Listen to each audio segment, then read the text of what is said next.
తాకట్టున్న బంగారాన్ని విడిపించి ఆ రోజు ఆన్లైన్ రేటుకే మేము కొంటాం. Sharma gold company.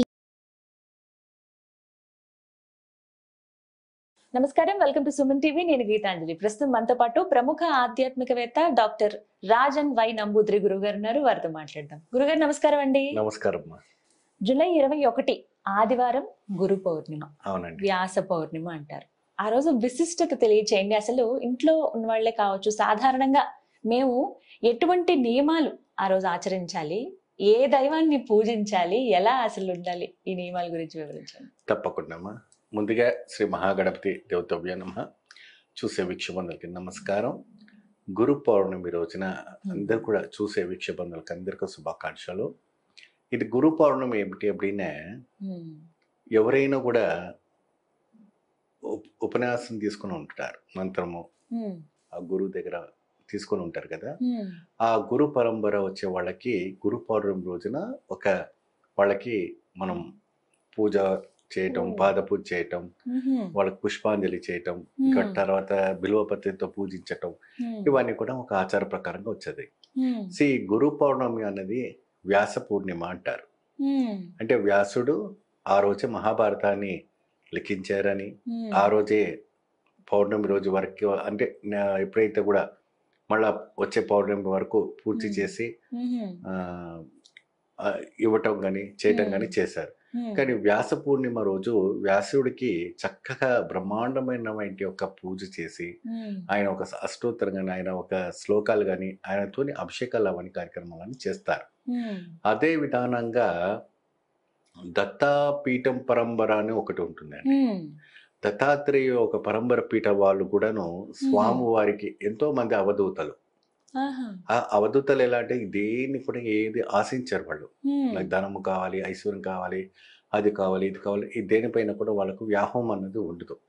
అంటే ఒక ధ్యానం, శివధ్యానం, లేదంటే దత్తాత్రేయ ఒక దిగంబర మంత్ర ధ్యానంతో ఉండేవాడు.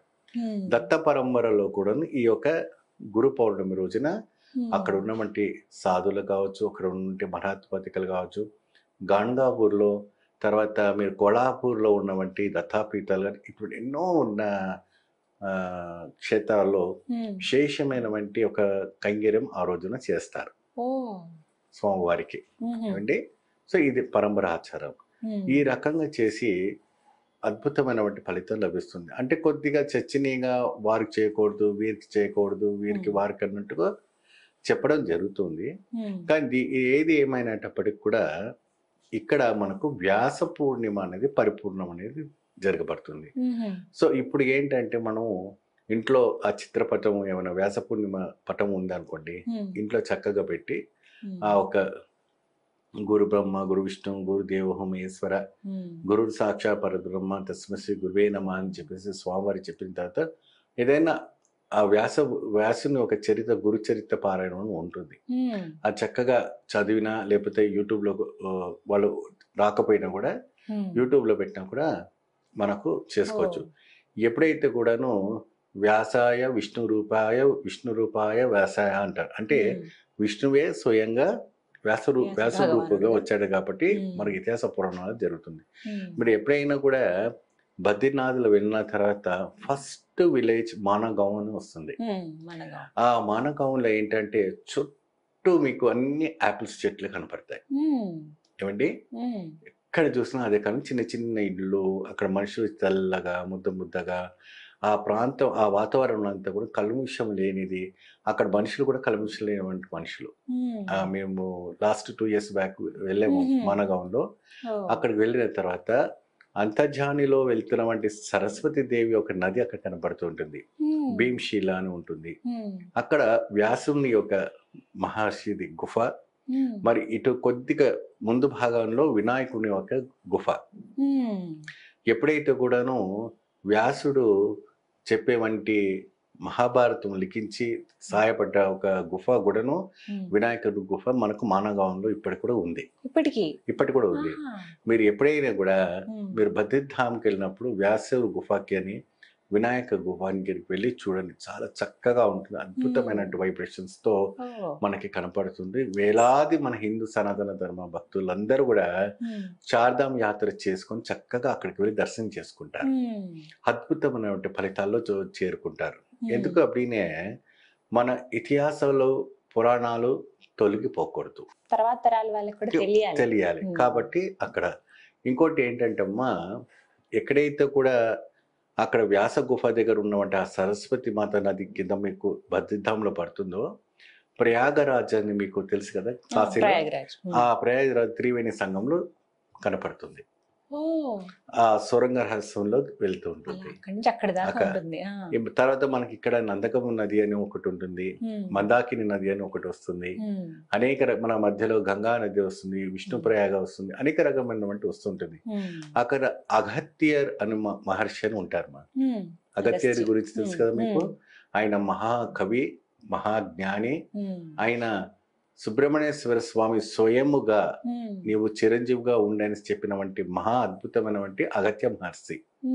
ఆయన మఠము కూడాను మీకు గుప్త కాశీ దగ్గరకు మీకు కనపడుతుంది.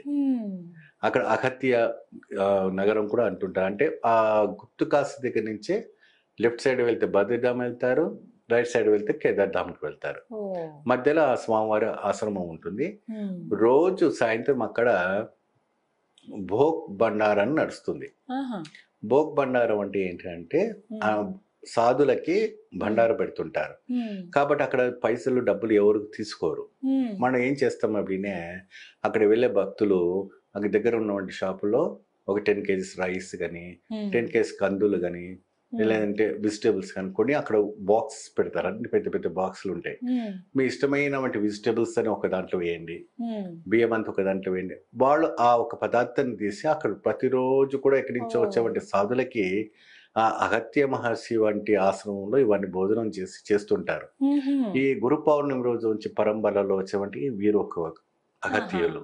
ఇటువంటి మహర్షులు మన భారతాన్ని, మన భారత భూమిని, ఈ దేవతని, ఈ గ్రంథాలని అన్నిటికున్నాను పవర్ఫుల్ గా వీళ్ళు కాపాడేటువంటి వ్యక్తులు, కాపాడుతున్నారు కూడా నిరంతరంగా.